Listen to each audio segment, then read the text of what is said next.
नमस्कार दोस्तों, स्वागत है आप सभी का सीजीएस क्लासेस के मध्यकालीन इतिहास के डिस्कशन में।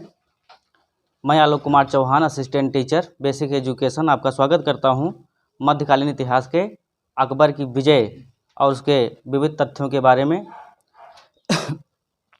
तो देख लिया जाए आज के टॉपिक में क्या क्या है। जैसा कि आप लोग जानते हैं कि अकबर 1556 से 1605 के बीच में शासन किया और इसका शासनकाल लगभग 49 वर्षों का रहता है। मुगल वंश में सबसे बड़ा शासनकाल औरंगजेब का होता है 49 साल 7 माह और इसका शासनकाल रहता है 49 साल 6 माह।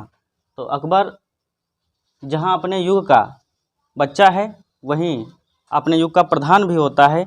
तो कैसे प्रधान बनता है, उसकी क्या विशेषताएं रहती हैं, उसकी विजयों से स्पष्ट हो जाता है। तो उसकी पहली विजय मालवा थी। मालवा 1561 में जीतता है। मालवा का शासक बाज बहादुर होता है। बाज बहादुर, यद्यपि पहले बाज बहादुर के साथ संघर्ष होता है, बाज बहादुर हार जाता है, फिर वह पुनः भागकर अपने साम्राज्य का संगठन करने के लिए सेना बनाता है। फिर से युद्ध होता है, लेकिन अंतिम रूप से वह पराजित होकर मनसबदार बन जाता है। तो आधम खां जो महामनगा का पुत्र है, अकबर की ओर से सेनापति के रूप में जाता है और इसे पराजित कर देता है। बाज बहादुर की पत्नी रूपमती आत्महत्या कर लेती है। 1562 में बाज बहादुर ने दक्कनी राज्यों की सहायता से, खासतौर पर बीजापुर की सहायता से, फिर से अपने साम्राज्य को प्राप्त करने की कोशिश करता है, किंतु जीत नहीं पाता है और अकबर उसे मनसबदार बना देता है। मनसबदारी क्या है? मनसबदारी दरअसल एक पद या श्रेणी होती है जो मध्यकालीन इतिहास में अकबर की विशेष देन है। ये मंगोलिया में प्रचलित थी। इसमें सैन्य कार्यवाहियों के बदले नगद व जागीर भी दी जाती थी। फिर चुनार की विजय आती है। चुनार 1561 में जीता जाता है। इसे आसफ खां जीतता है जो एतमाउद्दौला का पुत्र है। यही आसफ खां की पुत्री आसफ खां की पुत्री कौन है? ताजमहल किसकी याद में बना था? मुमताज महल होती है। ये शाहजहां का ससुर है। ये जीतता है चुनार। फिर गोंडवाना विजय आती है। गोंडवाना बहुत पूछा जाता है। गोंडवाना जो है, यहाँ पर रानी दुर्गावती होती हैं जो हिंदू शासिका हैं। 1564 में गोंडवाना विजय करता है। यहाँ पे अल्पवयस्क वीर नारायण के नाम पर दुर्गावती शासन कर रही होती हैं। आसफ खां यहाँ भी आक्रमण करता है और दुर्गावती को पराजित कर देता है। वीर नारायण की हत्या कर दी जाती है। दुर्गावती भी आत्महत्या कर लेती हैं। चौथी विजय आमेर है। ये 1562 में बल्कि इसको विजय नहीं कहना चाहिए। इसमें भारमल जो कछवाहा सरदार हैं, ये स्वेच्छा से जाकर अकबर की अधीनता स्वीकार कर लेते हैं और अपनी पुत्री हरखा बाई से विवाह का प्रस्ताव रखते हैं।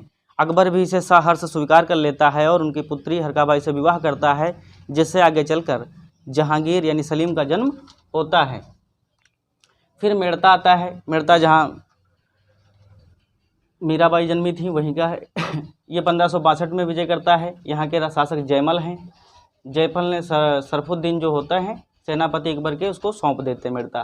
फिर रणथंभौर 1569 में विजय करता है। यहाँ पर शासक सुरजन राय होते हैं। सुरजन राय आसानी से पराजित हो जाते हैं और अकबर की अधीनता स्वीकार कर लेते हैं। 7वें पर कालिंजर विजय। कालिंजर भी 1569 में की जाती है और यहाँ के शासक रामचंद्र हैं। रामचंद्र रीवा के शासक थे। ये स्वेच्छा से मजनू खां जो इनके अकबर के सेनापति हैं उनको साम्राज्य सौंप देते हैं। मारवाड़ 1570 में राजा चंद्रसेन यहाँ के राजा होते हैं। ये भी स्वेच्छा से इनकी अधीनता स्वीकार कर लेते हैं और वैवाहिक संबंध भी स्थापित करते हैं। इसी तरह से बीकानेर भी 1572 में स्वेच्छा से ही अपने साम्राज्य को सौंप देते हैं। बीकानेर के राजा राय कल्याणमल थे और ये बीकानेर वाले भी वैवाहिक संबंध स्थापित करते हैं। 10 नंबर पर आती है गुजरात विजय। ये सबसे महत्वपूर्ण है। गुजरात विजय 1572 में हुई। इसमें स्वयं अकबर जाता है। यहाँ के शासक इतिमाद खां होते हैं।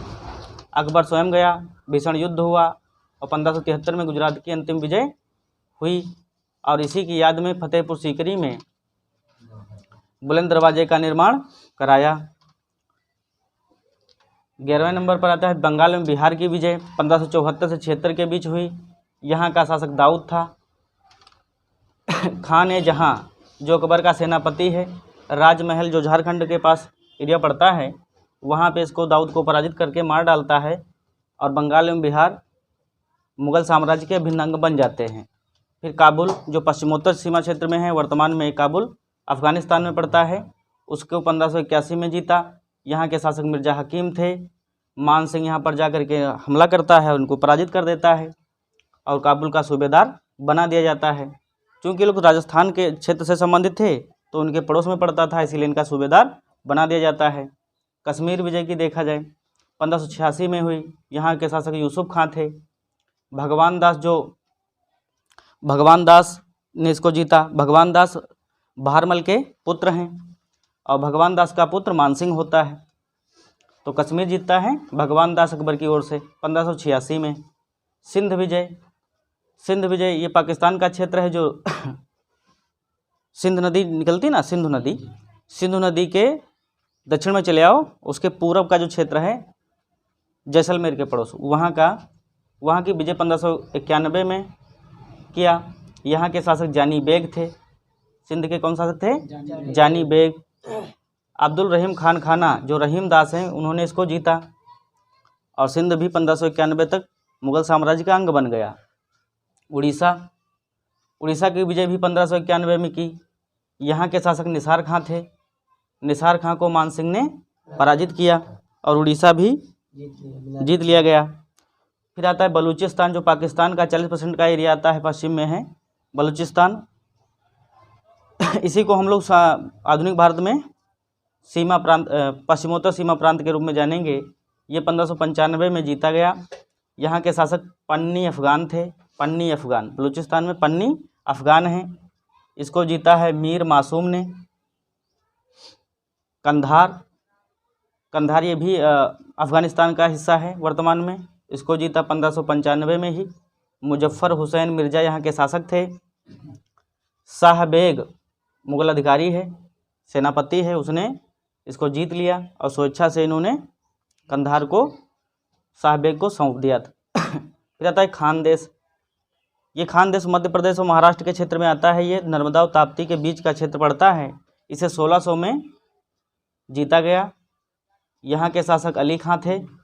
इन्होंने भी स्वेच्छा से अधीनता स्वीकार कर ली। यद्यपि अहमदनगर तक इनका युद्ध होता रहता है, लेकिन माना जाता है कि स्वेच्छा से इन्होंने बाद में स्वीकार कर लेते। फिर 19वें नंबर पर अहमदनगर जानते, बहुत प्रसिद्ध है।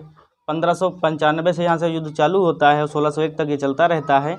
यहाँ की जो संरक्षिका हैं चांद बीबी, ये बहादुर शाह निजाम जो हैं, ये नाम के केवल राजा हैं, इनके पास कोई शक्तियाँ विशेष नहीं हैं। इनकी संरक्षिका चांद बीबी हैं। चांद बीबी बड़ी महत्वाकांक्षी महिला थी। उसने मुग़लों से युद्ध लड़ने के लिए अपने खजाने से सोने और चांदी के तोप और गोले बनवा दिए थे, लेकिन जीती नहीं थी। फिर इसके चांद बीबी के सरदार ही इसको जहर देकर मार देते हैं, क्योंकि चांद बीबी मुग़लों से संधि करना चाहती थी। तो अहमदनगर हो गया। 20वें नंबर पर आता है असीरगढ़ अकबर की अंतिम विजय है, 1601 में होती है। यहाँ के असीरगढ़ के राजा होते हैं मीर बहादुर। अकबर ने स्वयं यहाँ आक्रमण करके जीतता है। तो इस प्रकार हमने देखा कि अकबर ने लगभग 20 राज्यों से अधिक पर कब्जा करता है अपने शासनकाल में, और भारत में बीजापुर, गोलकुंडा और दक्षिण के राज्य छोड़कर लगभग समस्त भारत पर आक्रमण कर जीत लेता है।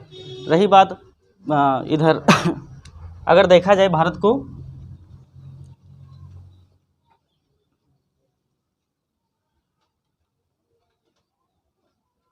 तो भारत के जो ये क्षेत्र हैं पूर्वोत्तर वाले,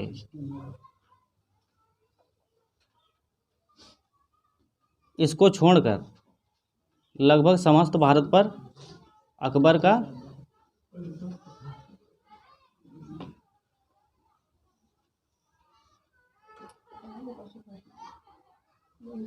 ये कश्मीर, ये सिंध, यहाँ तक ये सब साम्राज्य इसका था। ये गुजरात भी जीत लेता है। तो हम कहेंगे इतना जो क्षेत्र है अकबर के शासनकाल में आता है। यहाँ पे बीजापुर और गोलकुंडा और ये दक्षिण के राज्य श्रीलंका को छोड़कर समस्त भारत पर कब्जा कर लेता है। असम में लचित बरफुकन एक शासक होता है, जो 17 बार मुगलों के आक्रमण को विफल करके असम को स्वतंत्र रखता है। तो इनको एक बार फिर से देख लेंगे। मालवा, चुनार, गोंडवाना, आमेर, मेड़ता, रणथंभौर, कालिंजर, मारवाड़, बीकानेर, गुजरात, बंगाल एवं बिहार, काबुल, कश्मीर, सिंध, उड़ीसा, बलूचिस्तान, कंधार, खानदेश, अहमदनगर, असीरगढ़ इत्यादि क्षेत्रों को जीतकर एक बड़े साम्राज्य की स्थापना करता है। यह मध्यकालीन इतिहास की महत्वपूर्ण घटना थी, क्योंकि इससे पहले अकबर से पहले हमें देखने को मिलता है कि अशोक और उसके पिता, उसके मतलब जो दादाजी थे, कौन थे उनके दादाजी अशोक के? चंद्रगुप्त मौर्य ने एक बड़े साम्राज्य की स्थापना की थी। उसके बाद से इतना बड़ा साम्राज्य किसी ने नहीं स्थापित किया। इसके बाद इसके वंशज आता है औरंगजेब। वो इनको भी जीत करके एक संपूर्ण भारत पर एक छत्र शासन करता है। अब देख लेते हैं अकबर के नवरत्न कौन कौन से हैं जो बड़ा ही प्रसिद्ध हैं। तो उसमें पहला आता है अबुल फजल। ये इसका प्रधान सचिव है, मुख्य सलाहकार है, दीन इलाही का प्रधान पुरोहित यानी मुख्य पुजारी है। कुछ इतिहासकार इसे मानते हैं, कुछ इतिहासकार इसे नहीं भी मानते हैं। आईन अकबरी को इसने लिखा है। आईन माने होता है संविधान, ए माने का, और अकबरी माने अकबर का, यानी अकबर का संविधान इसे ने लिखा है। यह महाभारत का भी अनुवाद रजमनामा से करता है। यद्यपि ये जो अबुल फजल हैं, इसने रामायण का भी अनुवाद किया है। उसका नाम थोड़ा देखना पड़ेगा। फिर राजा टोडरमल आते हैं। ये टोडरमल शेरशाह सूरी के काल में भी रहते हैं, मुख्य अर्थशास्त्री होते हैं। और ये आईने दहसाला जो है, यानी दहसाला व्यवस्था 10 साल की व्यवस्था, 10 साल के जो फसल का उत्पादन होता है उसके औसत पर कर लगाने की प्रणाली शुरू करते हैं। जो शेरशाह सूरी के काल में राई कही जाती थी, उसी को दहसाला व्यवस्था अकबर के काल में कहा गया। तो अबुल फजल, दूसरे हैं टोडरमल नवरत्नों में। तीसरे आते हैं मान सिंह। मान सिंह तो आप जानते हैं भगवान दास के पुत्र हैं, भारमल के पौत्र हैं, और ये मुख्य सेनापति रहते हैं, सबसे बड़े मनसबदार होते हैं। बीरबल तो कथाएं बहुत प्रसिद्ध हैं। बीरबल काल्पी का ब्राह्मण था। इसका मूल नाम महेशदास था और अकबर का यह मित्र होता है। अपनी वाक्पटुता और बुद्धिमत्ता के लिए ये प्रसिद्ध होता है। इसका मूल नाम महेशदास था। यह 1586 में यूसुफ जाइयों के विद्रोह को दबाते समय मारा गया। तानसेन का मूल नाम रामचंद्र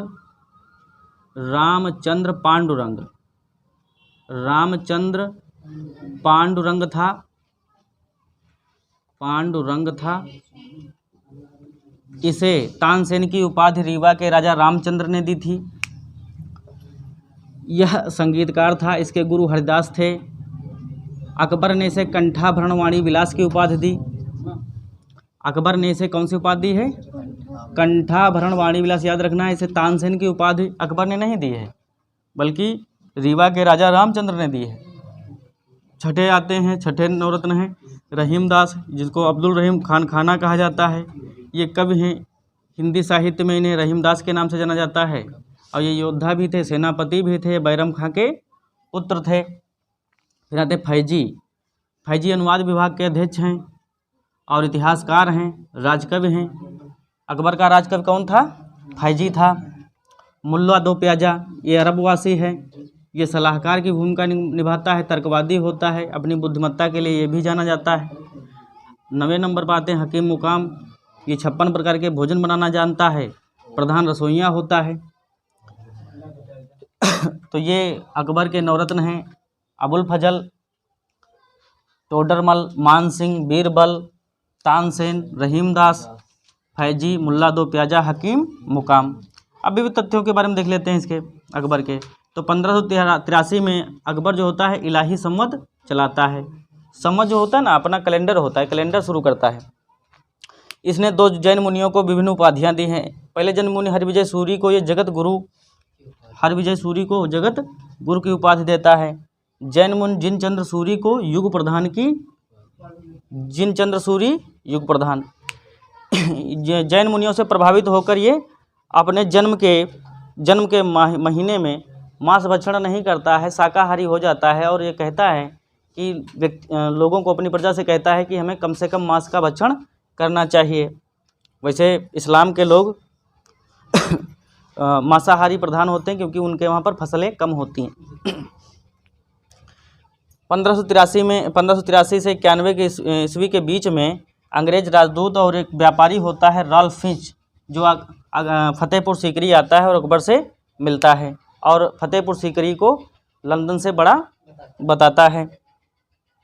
ये परीक्षाओं में खूब पूछा जाता है भैया मिलाने के लिए कि राल्फ फिंच कब आया, फिर उसके बाद में टॉमस रो, हॉकिंस, इनका मिलान करना होगा। फिर मोहम्मद हुसैन एक व्यक्ति होता है, ये बहुत अच्छी, इसकी लेख बहुत अच्छा होता है। ये कश्मीर का निवासी है, ये एक सुलेखक है, यानी बहुत अच्छा लेख लिखता है। इसे अकबर जरी कलम की उपाधि देता है। जरी कलम माने बहुत अच्छा लिखने वाला। एक होता है सीरी कलम, एक होता है जरी कलम। अकबर का जो शासनकाल है वो इंग्लैंड की रानी विक्टोरिया के समकालीन है। विक्टोरिया रानी का शासनकाल जो है 1533 से 1603 में चलता है।